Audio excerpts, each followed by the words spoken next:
Thank you, Angel, for that suspiciously terse introduction, grudging introduction. Thank you, ladies and gentlemen, brothers and sisters, for coming.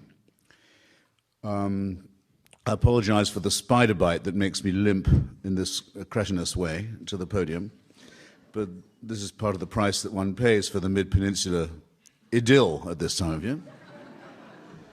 And I'm glad that the subject, of course I'd like to think that it was the speaker, but I would also hope that it was the subject, had magnetized you here, unless it is that on such a beautiful evening you don't really have anything. No, that can't possibly be. Even I, spider-bitten as I am not as lame as that.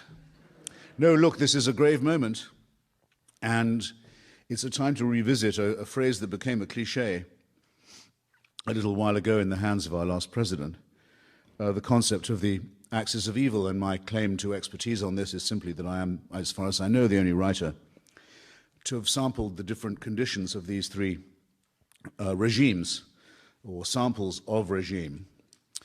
The kind of government, as I'll start right out by phrasing it, considers the citizen essentially to be the property of the state. The danger that that sort of government poses not just to its own people or to its neighbors, but actually to the civilized world order.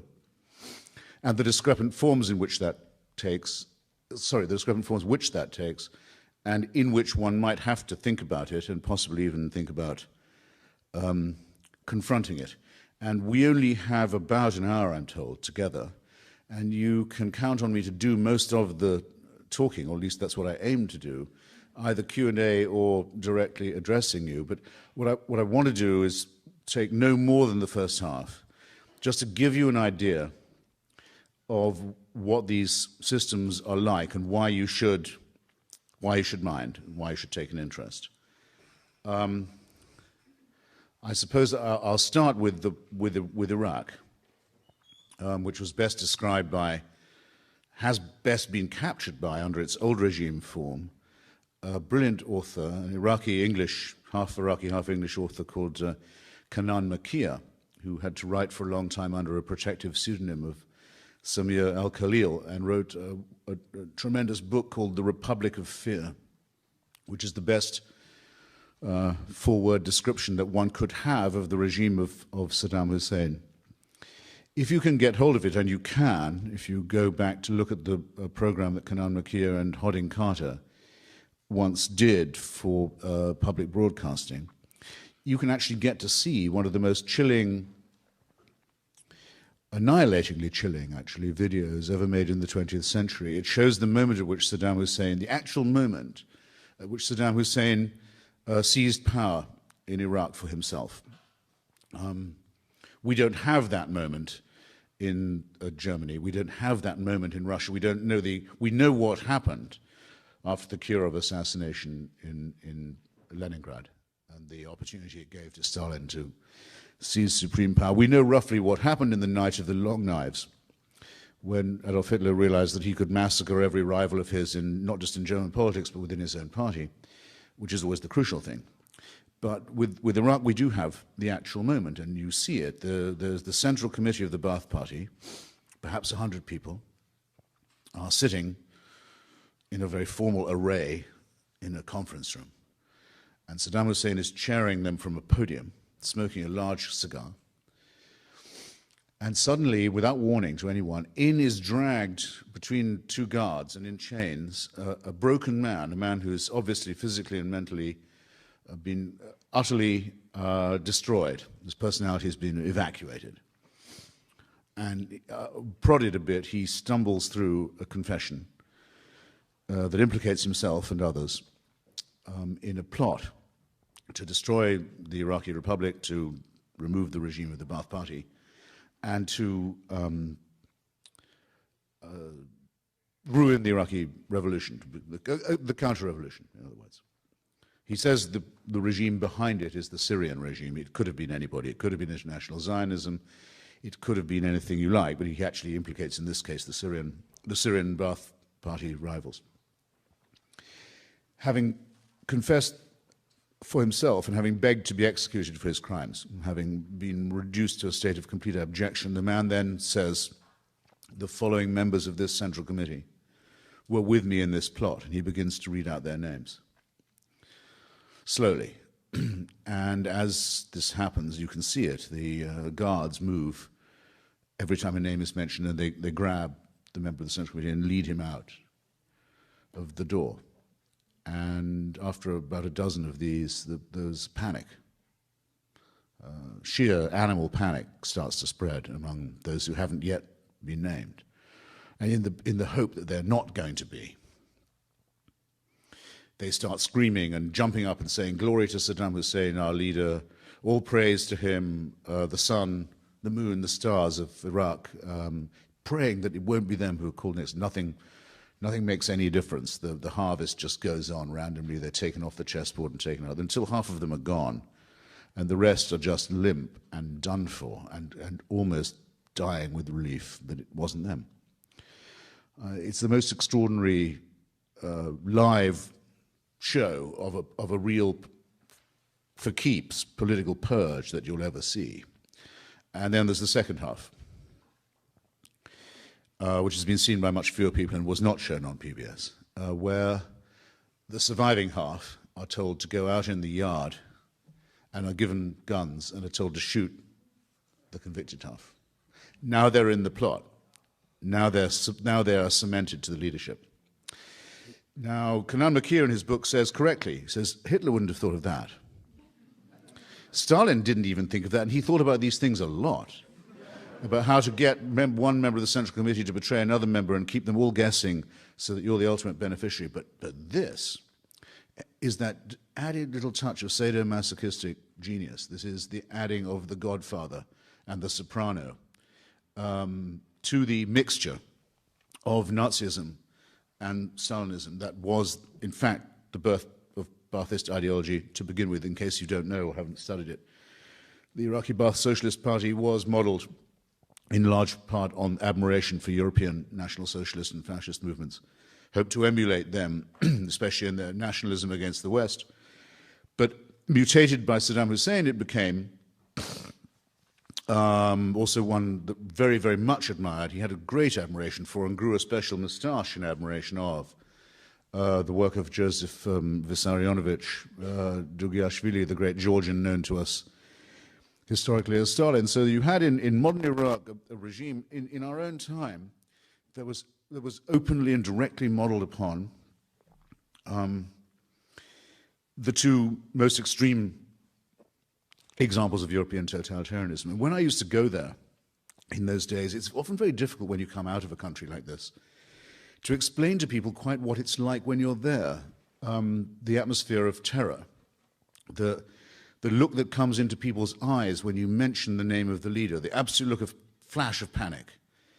Anything could happen to me now. The person who spills their cup of coffee in the morning on a copy of the party paper that has the leader's picture on it, and everyone in the cafe goes completely quiet. You just desecrated a picture of the leader. The police are on their way now. You've just made the biggest mistake of your life. And it's very likely that your family will go to prison with you. And maybe they'll have to watch you being tortured. And if they do, they'll have to applaud. And if they have to watch you being executed, they'll be later sent a bill for the bullets that were used to be fired into the back of your head and your neck, because no one's exempt. And it's often, I think, very, very, very hard for people who live in civilized countries, democratic countries, to understand what it would be like to live even a day under a regime that was like this. I used to find in arguments about Iraq that I knew right away when someone didn't know what they were talking about. And the dead giveaway would always be when they would say, all right, I agree, Saddam Hussein is a bad guy. I said, that means you don't know anything about him. If that's what you think. You don't know what it would be like to be sitting at home wondering where your daughter was and finding out because the police came round and banging on the door handed you a video while they stood there of her being raped by their colleagues, just to show you who was boss. The word evil, which I began with, I think does need a bit of justification. Many people think that to even use the word evil is sort of naive or morally too judgmental, or you know what I'm driving at, too simplistic. And yet it's somehow a word without which we cannot do. Hannah Arendt, in her study of totalitarianism, borrowed from Immanuel Kant the concept of radical evil, of evil that's so evil that in the end it destroys itself. It's so committed to evil, it's so committed to hatred and cruelty, that it becomes suicidal. My definition of it is the surplus value that's generated by totalitarianism. It means you do more violence, more cruelty than you absolutely have to stay in power. You've already made your point. You've done everything you need to do to make people realize that you're in power, but you somehow can't stop. There has to be a special appetite. There must be special prisons for rape. There must be special graves, mass graves, just for children. There must be the desire to see how far you can go. And even if you know this will in the end bring retribution, it's worth it in some sense for its own sake. Maybe that's the only redeeming thing about it. Maybe the irrationality is the one saving grace of it, but at any rate, it's not a word, it seems, that we can abolish from our vocabulary. If you doubt me, just ask any liberal how they're going to vote at the next election, and they'll always say it's for the lesser evil. Somehow the word is necessary, even in a relativistic term.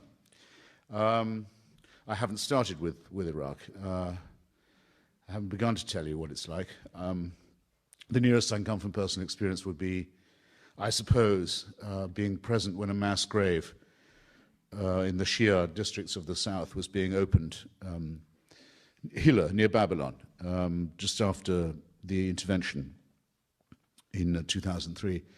And I was there.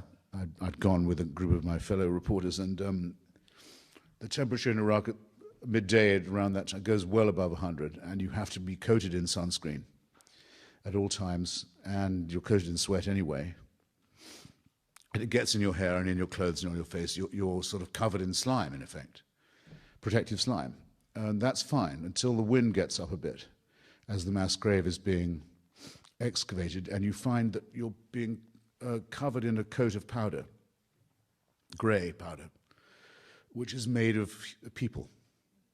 It's the filth and the smut of people who've been buried en masse for a long time, are just being dug up and are being now blown around in a grey cloud. And you want to feel dirty, if you want to feel dirtied up by the experience of fascism, try finding that you're 12 hours away from a shower and you can't get dead person out of your hair or off your face. There's nothing you can do about it.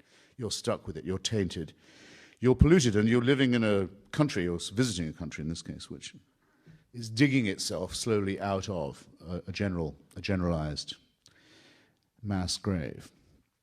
So that was Iraq for very nearly 40 years. As I say, I've only time for thumbnail sketches this evening. Vignette. I wrote a piece from North Korea called Visit to a Small Planet, which is a line I stole from a play of Gore Vidal's. Because it did seem to me as if I had left this planet completely to go on this visit to the northern part of the Korean Peninsula, and that it was as if coming back from another spatial body altogether. And the article got, I have to say, for myself, a lot of praise, a lot of good reviews, and a lot of notice. And every time I got praised for it, I used to feel slightly congealed, slightly nauseated, because I knew that of all the articles I've ever written as a foreign correspondent, it was probably the greatest failure. I had not got near to describing, for an American audience, what it would be like. By the way, we know where your children go to school.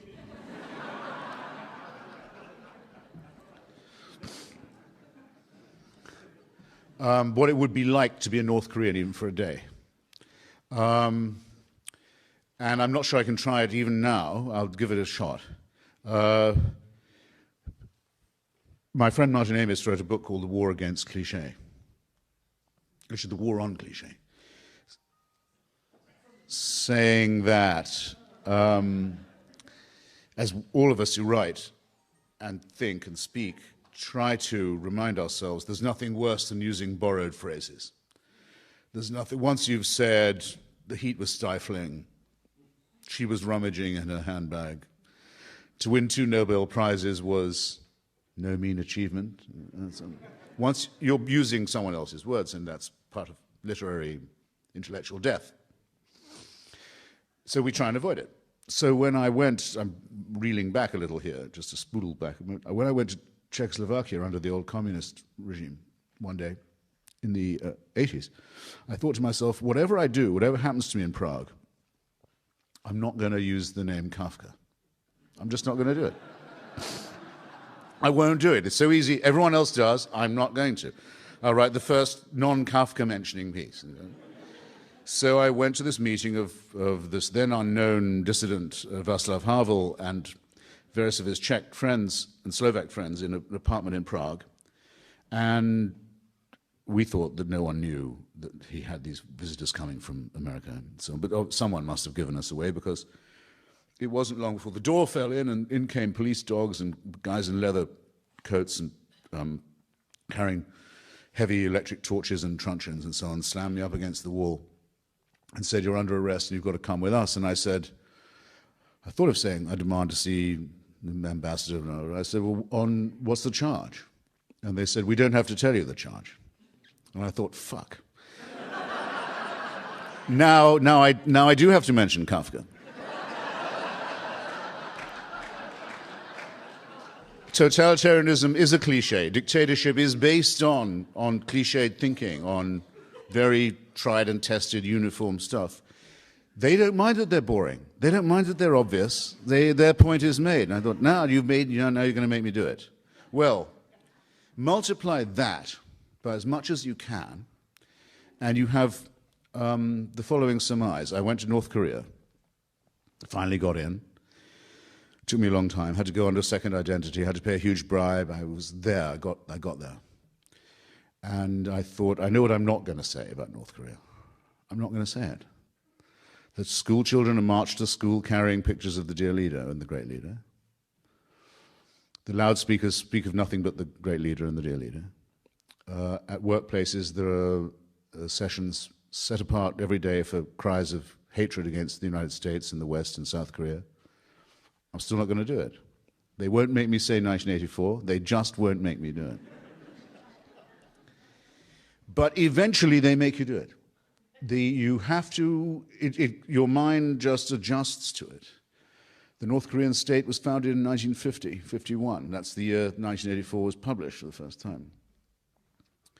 You think, could it be that someone handed a Korean translation of this to Kim Il-sung and said, "Do you think we could make this fly?" And he said, page through, said, "I don't know, but we could sure give it the old college try," because that's what it looks as if they did.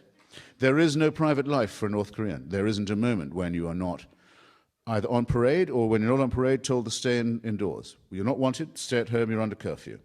Lights are out in Pyongyang, and that's the capital city, at 8:30. Can't go out after that. Stay in. There's nothing to watch. There's nothing to see. All television programs, when it's working, are all about the dear leader, as are all operas, all films, all concert performances, and all public lectures. There's nothing else to talk about. The life of the human being, this is what I failed to convey in my article, is completely pointless. There's the concept of liberty or humor or irony or happiness or love doesn't exist. You are there simply as a prop for the state. And though it used to be, as with any slave system, that they would feed you in return for your services, that compact broke down a couple of decades ago. Now they don't feed you either. They barely clothe you. At Panmunjom, the so-called demilitarized zone, you've seen the word demilitarized zone, haven't you, in the press, even quite recently. Why do they call it demilitarized zone? Words lose their meaning so fast. It's the most militarized zone on the planet. There are nuclear mines sown in that DMZ. There's a concentration of force and violence on either side of it that is unequaled anywhere. It's the most militarized zone in the world. That's the only place where North Korean and South Korean soldiers meet directly, face to face, staring at each other across the table. They change guard about 5 or 6 times a day. The North Koreans naturally put up their best soldiers to stand there, to put the best, bravest, toughest face on North Korea. The best ones they can find are 6 inches shorter than the South Korean ones now. That's what a famine state is, on top of a slave state.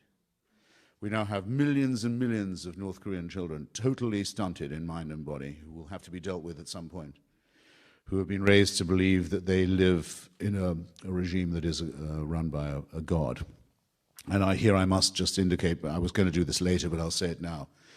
There's a thing that it took me ages to notice about reading George Orwell's 1984. I wrote a book about it. I've written many articles about it. It took me a long time to notice something that's so obvious that it's crying to be said. In 1984, it's assumed there's no more religion. There's no church in 1984, not even a tame state church. There's nothing. No one mentions the idea of faith, except in Big Brother. Quite interesting. It's as if it's an entirely secular dictatorship. In North Korea, you might think that was the case, since it has an officially communistic ideology, but it's not. It's the most religious state it's possible to imagine. It's actually two people who have been fused into one. Maybe this is reminding you of something. There's the father, and there's the son. It's one short of a trinity. Another way of phrasing it is this. When the president, our president, writes to Kim Jong-il, the son, the dear leader, he doesn't call him Dear Mr. President. He calls him Dear Mr. Secretary. You ever noticed that? Why is that? Because he's not the president of North Korea. He's the head of the Communist Party, the North Korean Workers' Party, and he's the head of the army. He's not head of the state. The head of the state is his father, who's been dead for 15 years.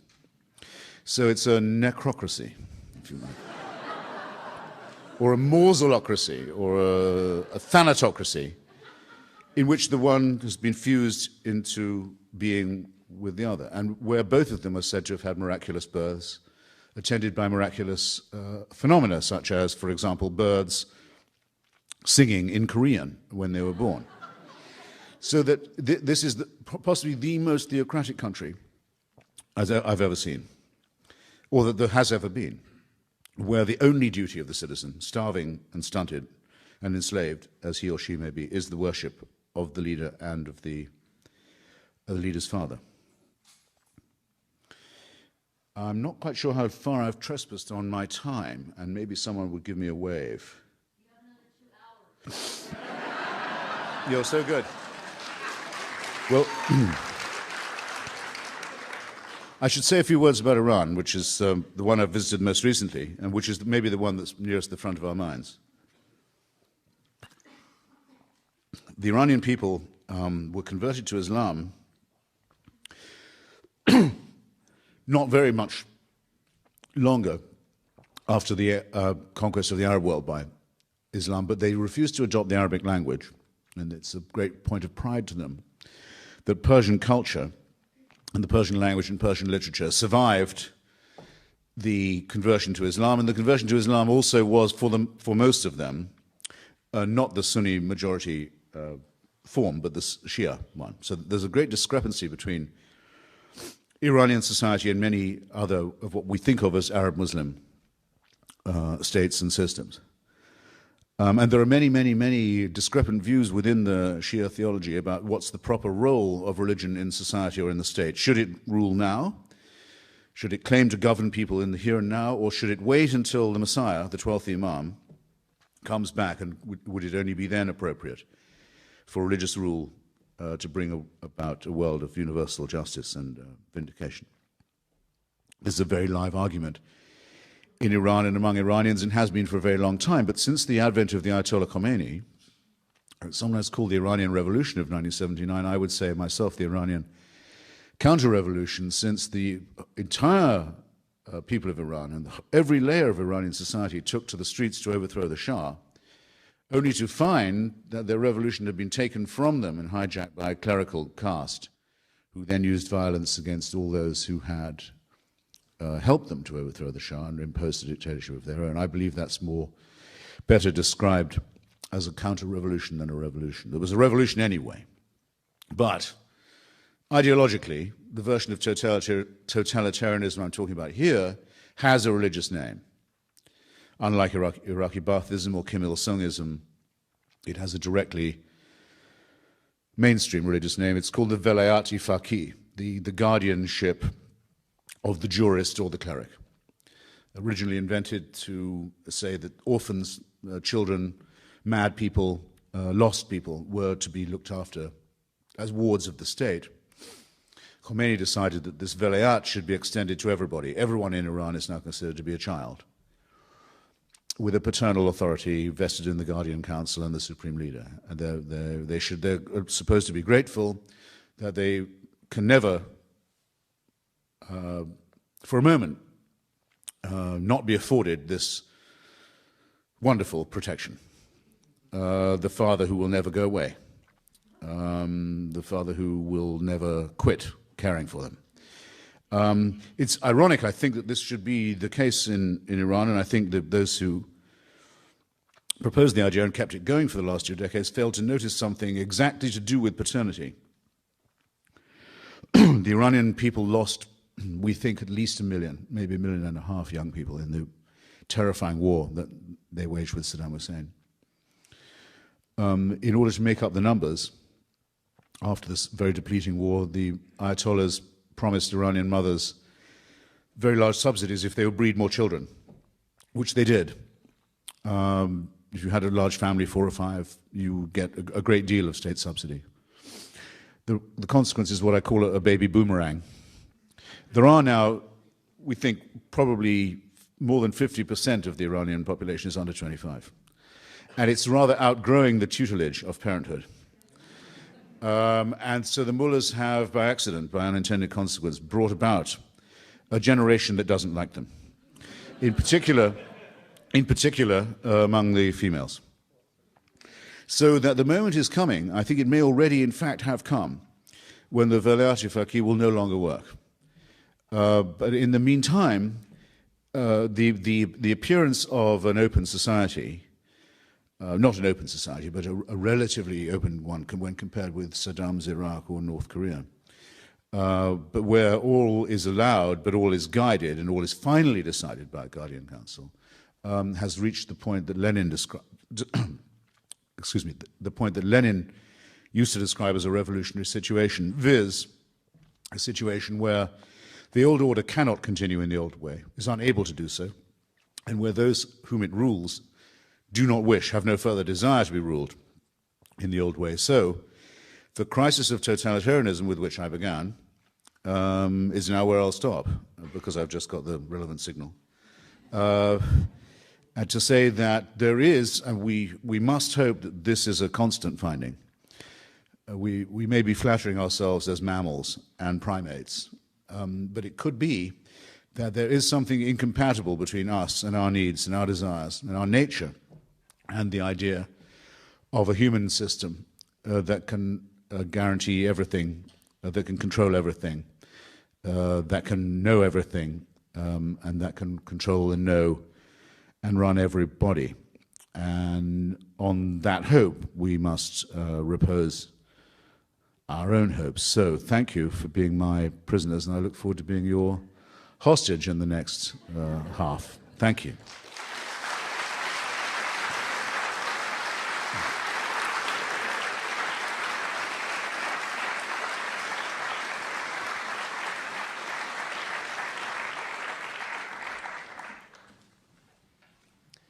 Well, thank you very much, Christopher Hitchens. Good evening. My name is Stephen Saum, and I'm the managing editor of Santa Clara magazine, and I have the privilege of moderating your questions tonight, of which there are many, many, many, and many of them having to do right with where you left off, Christopher.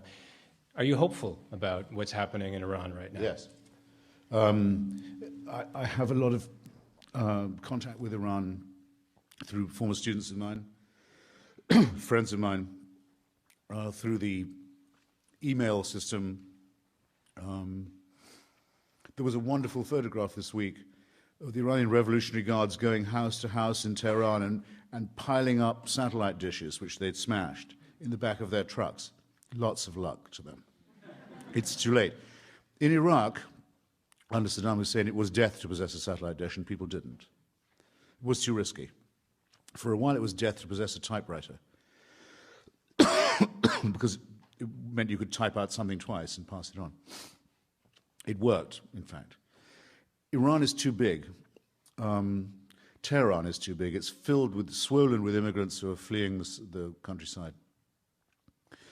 Large illegal population, huge subversive student population.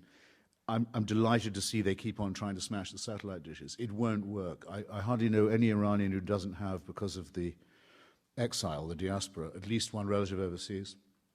Most people know how to make an international phone call, even when they try and block the cell phones. The stupider the regime, the more intelligent the people get, and the more humorous. We're going to live to see great things in Iran. And in the meantime, for me, the most wonderful thing is this. They've raised a generation of people who've completely seen through religion.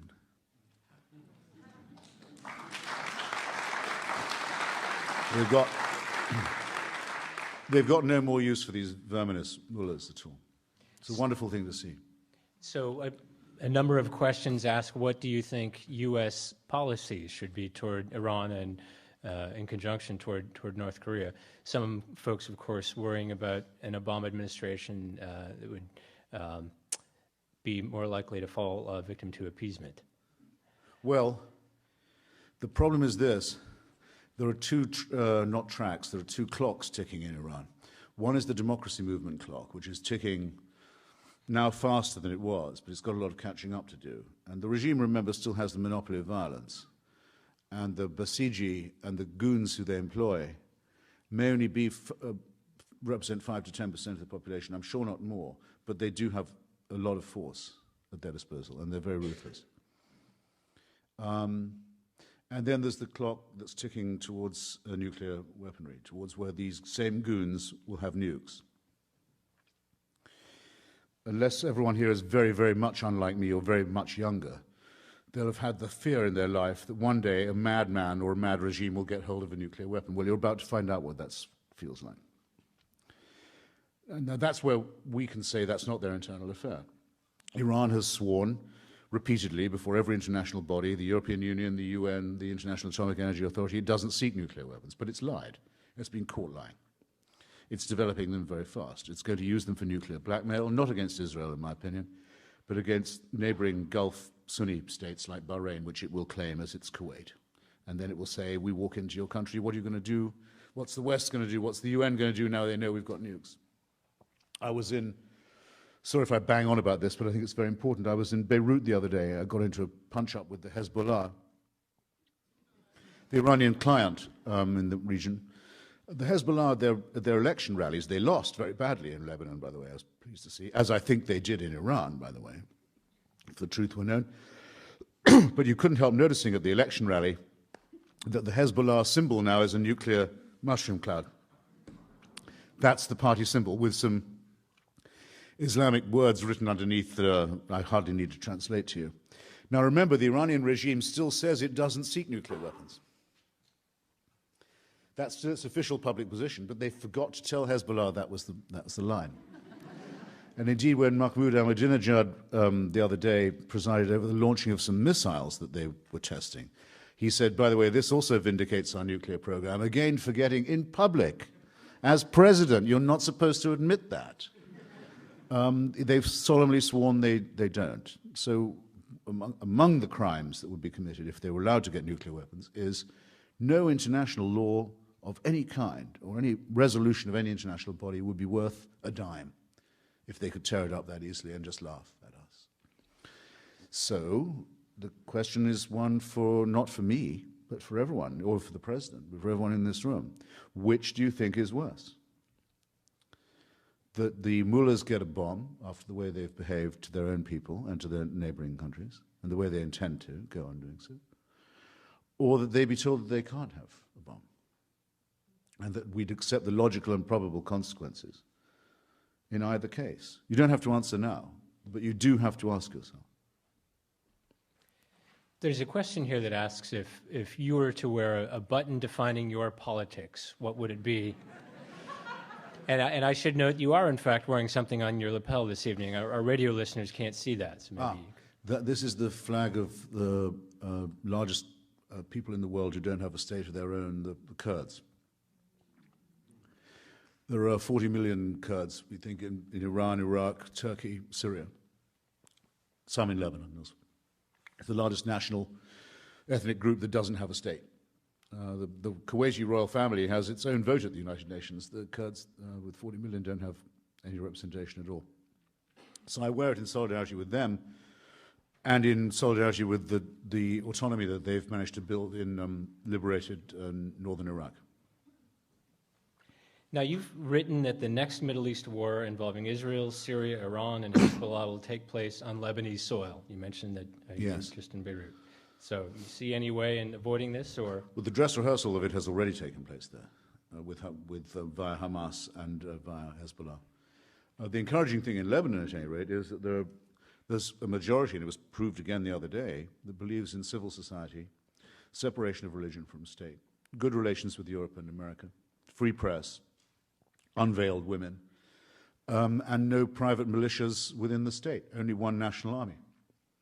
They don't want a Hezbollah private Shia militia that's armed and trained by a foreign power, and all that goes with that. So we have to make it our business, I think, to make it plain to people like that we are on their side and they needn't be in any doubt of it. Now, are we sure that that is what they in fact think or are in fact hearing from Washington? I'm not at all certain that it is. It's a shift in geography now, but staying within the axis of evil. What about the two journalists who are being held in North Korea? What can be done to free them? Well, like everybody else in this drama in Korea, those young ladies are hostages. Everyone in North Korea is a hostage by definition. They're slaves of the state. They're disposable robots and treated and considered as such. But unfortunately, so are the South Korean population because, as most of you will know, the capital city of South Korea now at last, after a lot of struggle, capital city of a democracy, Seoul, is very, very near the border with North Korea. And it's believed by good judges that North Korea could destroy the capital city, Seoul, in a matter of hours, just by saturating it with conventional fire, of which it has enormous batteries stacked next to the border. So that if we were to decide to denuclearize the increasingly promiscuous North Korean testing grounds and proving grounds, which we could do in an afternoon ourselves, a very easy thing to take out North Korea's nukes, we don't know that they wouldn't be crazy enough to destroy millions of their fellow countrymen in the South as a revenge. So everyone's a prisoner. Everyone's in a stick-up with a mad hijacker. And no one's willing to call this person's bluff. Now, I don't think this can go on for very much longer. Something has to give in this. Why do I say that? Well, one more such test, either of a missile or a bomb, by North Korea, and the Japanese will say that's it. We can go nuclear too. We know they can. The Japanese have all the resources. They have all the stuff for a bomb. It's in different corners of the room. They just have to pass the resolution of their parliament, amend their constitution, put the pieces together. Does China want a nuclearized Japan facing a nuclearized North Korea? Do we? You can see where this is going. Which is the greater risk? I'll tell you what I think from the experience of Iraq and other things. Putting it off, putting the confrontation off, makes it worse. It means it's going to be much more horrible when it does come. What surprised you when you went to North Korea? What did you find that you didn't expect to find? Well, as I say, the awful thing was the confirmation of the cliché. I mean, and again, the way that they commit what the Anglican Church calls acts of supererogation. In other words, doing things they don't really have to do. The first thing they tell you when you arrive is, don't make eye contact with anyone on the street. Don't try and talk to a North Korean. Don't try and strike up a conversation. Now, I don't speak Korean, and they knew that. Very few North Koreans speak English. In any case, it was painfully evident that everyone in North Korea had already got that bulletin. Because they wouldn't make eye contact, they wouldn't agree, they wouldn't look at it. Some children would, because they didn't know or it hadn't taken yet. But so that it was unnecessarily crude of them to tell me not to do something that I wasn't able to do in any case, that they'd made sure I couldn't do. And it's not the way that you charm your visiting. After all, to get there, I'd had to pretend to be a fan of the regime. Right? So that was pretty rough. I did not see this happen, but a friend of mine swears to it. Getting tired of, you can't go to the opera, can't go to the TV, you can't go, no movies, nothing except long live the dear leader. He went to the zoo just to have a walk around the park. And there were some animals, rather morose, half-starved animals, but there they were. And he got to the parrot section, and there was a big parrot looked at him in a sort of beady way. And he looked at the parrot in a rather morose manner. And after a short interval, the parrot opened its beak and said, "Long live the dear leader, Kim Il-sung." The only comment it felt able to make. I don't know, but I'll tell you what. I didn't see it, I can't swear to it, but I don't disbelieve it. Here's someone who would like to know, would North Korea be more productive if they fed their people? Well, that's a good question, because it's a dilemma from which we rescue them. It's what I mean by hostage blackmail. The North Koreans do their tests when they're in famine. They say, if you want us to stop testing, we insist that you supply us with 5 million tons of grain. Now, we can always say, we won't do that. You treat your people like this, you starve them to build nukes, you feed them. Use your own bloody grain. Fine, so then it's on our conscience that the people starve to death. They bet, and they've so far bet correctly, we will, A, go back to the talks, having been insulted by the latest test of the bomb and the missile, and we'll give them the grain. And we stencil on the grain the Stars and Stripes, and it says in Korean, "A gift from the people of the United States." So they can't give it out any other way. And they do. And they say, you see, so powerful and beloved is the dear leader that the United States pays him a regular tribute, just out of respect and fear of his majesty and his wonder. And there's no reason to doubt, or there hasn't until recently been much reason to doubt, that people believe that's true. We're now getting a few more defectors from North Korea. It's not as hermetic as it used to be. But what they were telling us until recently is, yes, everyone does actually believe the state propaganda. What about... So the question of what if they were to feed their people, would they do better? It doesn't arise. We do that for them. And they couldn't do it if they wanted to, because the only thing that works after a while in a totalitarian system, this happened in Iraq too, the only thing that works, you can't put a Band-Aid on the oil rigs. You can't do a thing about the pumps. You can't do a thing about the generators. But the secret police and the army go on working till the end. Now, at the beginning of your talk, you gave a very moving description of a man who had suffered torture in Iraq. Here's a question from someone in the audience who'd like you to comment further on the quality of information obtained by torture, and also would like you to consider the confessions obtained from the Bulgarian nurses by the Libyan government, who allegedly infected people with the AIDS virus, injected people with the AIDS virus. Well, the Bulgarian case, which I've studied a bit, does remind one of inquisitional type tortures, the tortures of Christian Europe, sanctioned by the papacy, where it was just a question of how much can you get people to say. It was sort of a game, you know. Did you, in fact, change yourself into a vixen at the full moon and poison the crops and so forth? Yes, I did. You can make people say that. Are you a hermaphrodite? Yes. That kind of thing. The people who waterboarded me actually at one point said, we can get you to say you're a hermaphrodite if we want. And I realized I don't know how I looked to people suddenly. They quite possibly could. But that, of course, is too lenient, is too easy an objection to torture. I mean, there is a big objection to torture, and otherwise there would be no moral problem about it, which is it can get real information. Of course it can. Not for long, I think. I think the well becomes tainted, and I think diminishing returns would be hit quite quickly. But yes, if it didn't produce results, if it didn't get people to loosen their tongues, there would be nothing to object to about it. Well, one of our audience members would like to follow up on your question, since you mentioned waterboarding. Why'd you make the decision to do that?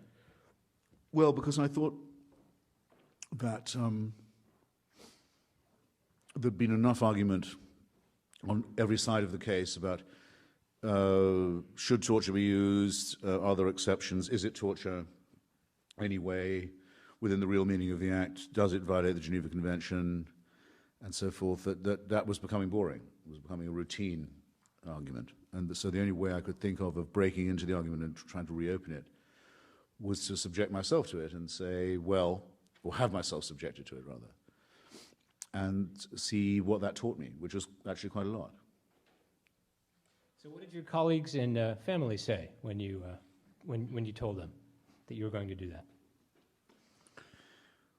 Well, they were slightly, I mean, I have to give you the most truthful answer, as I said to my interrogators. I owe you the best answer I can give you. I'm slightly surprised to get my letter of the night before saying, just in case, here's what I want done. Because I'd had to sign a paper that pointed out to me that you could very easily die from this. Not from drowning, though, by the way, don't believe what they say to you, that it's a regular thing in the New York Times, waterboarding simulates drowning. It doesn't simulate drowning, it is drowning, except in slow motion. It's the real thing. But because of that, you can get a stroke or a seizure or heart attack. And I'm 60 now. So I had to be indemnified against all this. So I thought, well, I better make some provision and preparation. So I wrote to Carol and said, just in case. I think she hadn't expected to get that. Nor had I been expecting to send such a message for a Vanity Fair assignment. But there you go. These are strange times. 60 seems like a good age to write a memoir. And in fact, rumor has it that you're at work on one. Oh. Is there any juicy stuff that we can look forward to?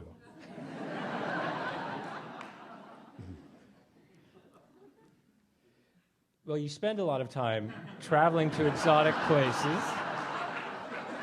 Nice try. When's it in the works, by the way? When should we look for it? Kepler's books. It's in the works, all right. It's in the works, all right. So where are you headed for next? What's next on the travel itinerary? Poland, which is actually to do with the memoir. I want to go and look at the landscape where my mother's family came from. The sort of howling wilderness wasteland that was once Germany and is now Poland, that border that kept moving so inopportunely and so horribly for so many people. And I've been to Warsaw, but and other parts of Poland, but I, for a long time, didn't know exactly which strip of land my ancestry came from. So I want to go and look at that and see what thoughts are prompted by it. Well, from Poland, let's hop back across the border to the former Czechoslovakia for a moment. So when you were in Prague, what did they charge you with? Did they plant narcotics in your suitcase like they did to Jacques Derrida, or what did they come up with? The charge, if they had made it, would have been hooliganism. We were told. Because it sounds so awful. And because it can cover almost anything. But it consisted of attending a meeting in a private apartment and bringing printed materials in there and so forth. But we were told that was what we'd get if we continued to object. In the end, we were just deported, a deportation stamp put in the passport. In your opinion, would the world be a better place, more peaceful, organized, and civilized if organized religion did not exist? Yeah. Bien sûr, it would, yes, it would. And one audience member wants to know, which religion or belief system do you find the least repulsive? Well, no, it's a good question, because I do say, and I don't just do it to have a provocative subtitle, that religion poisons everything, and people say often when I go and speak or debate on religious sites and campuses and holy territories and so forth, you mean everything? I mean chess, Italian cuisine and so on. And I say, actually, yes, because it insults us in our deepest integrity by saying that we wouldn't know where right and wrong came from if it wasn't for divine permission. And we wouldn't have a meaning to life if it wasn't by supernatural determination. In other words, that we would be like the inhabitants of somewhere like North Korea or Iran, children of an intolerant and greedy and narrow-minded deity. So yes, that would spoil everything. But by the way, chess is banned in Iran, where they can ban it. Because the whole point about totalitarianism is it abolishes the private life and any private recreation. So yes, I do mean it seriously. But now, for example, my daughter goes to a Quaker school. Do I really say that the Quakers are the same? Well, they make the same mistake, which is that they think that faith is a word that deserves approbation. If I could change one thing about the discourse in this country, just one, it would be we would stop nodding approvingly when people say, I'm a person of faith. Yes.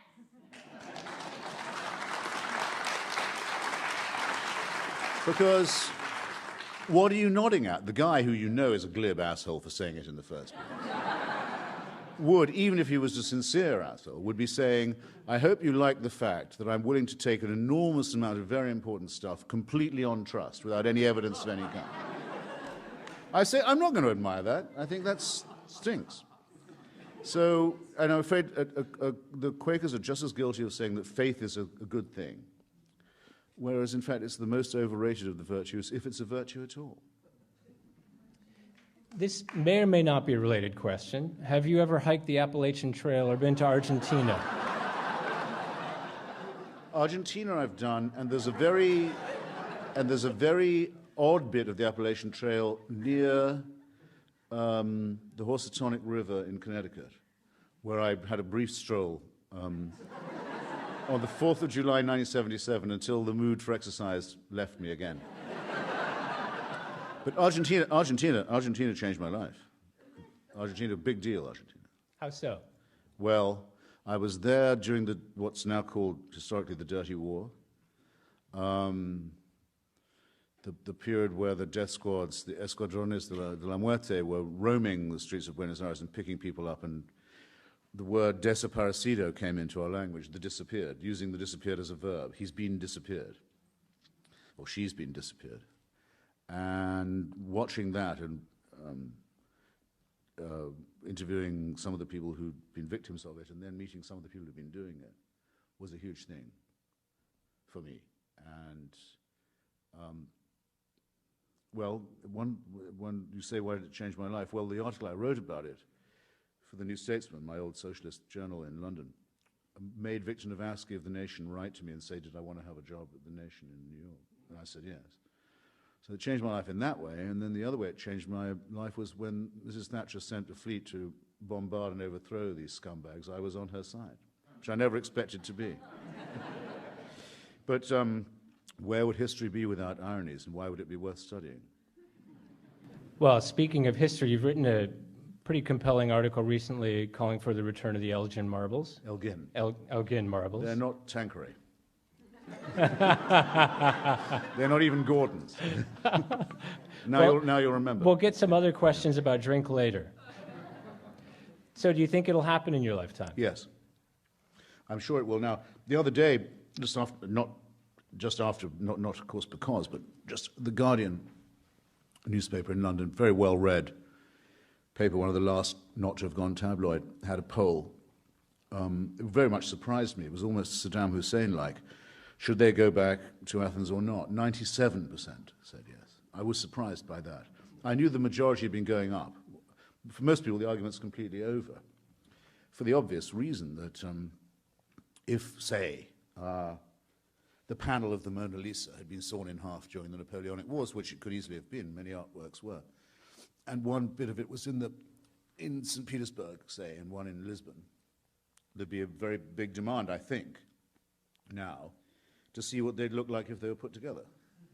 Well, This applies immeasurably more intensely to the sculpture of Phidias, which is an architectural narrative and a poetic one rendered in marble with figures interacting with each other and telling a story. It makes no sense at all that this should be amputated or partitioned and the other half imprisoned in a colonial museum in Bloomsbury.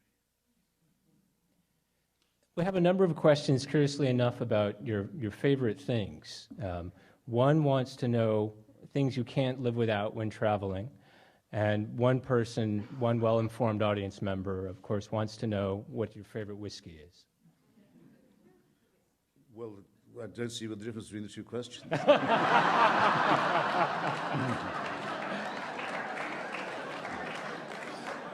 The best blended Scotch in the history of the world, which was also the favorite drink of the Iraqi Ba'ath Party, as it is still of the Palestinian Authority and the Libyan dictatorship, and large branches of the Saudi Arabian royal family, Johnny Walker Black. Breakfast of champions, except no substitutes. Well, here's a question about religion again, about religion and climate change. How do you see religion affecting or being affected by climate change?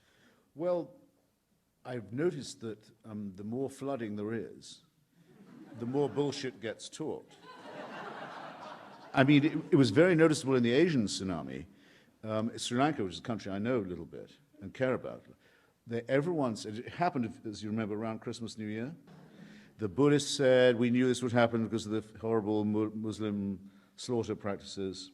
So it was amazing to see how apocalypse or catastrophe makes people behave primitively. The same happens with earthquakes. It will happen when the next big earthquake hits Iran. It'll be very interesting to see, because it's coming like Christmas, that earthquake, by the way. It's coming like a heart attack.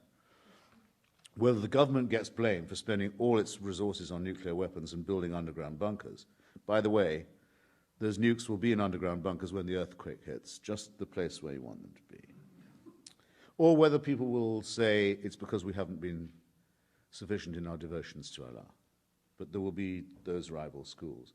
There were British bishops in the later flooding in London who said that it was because Tony Blair had legalized homosexuality. This kind of cretinism is incurable. But unfortunately, for those of us who take the warming threat seriously, that means we're going to have to put up with more of it as there's more inundation. Well, at least for this evening, we're out of time. Too much. So thank you very much, Christopher Hitchens. Thanks for having me.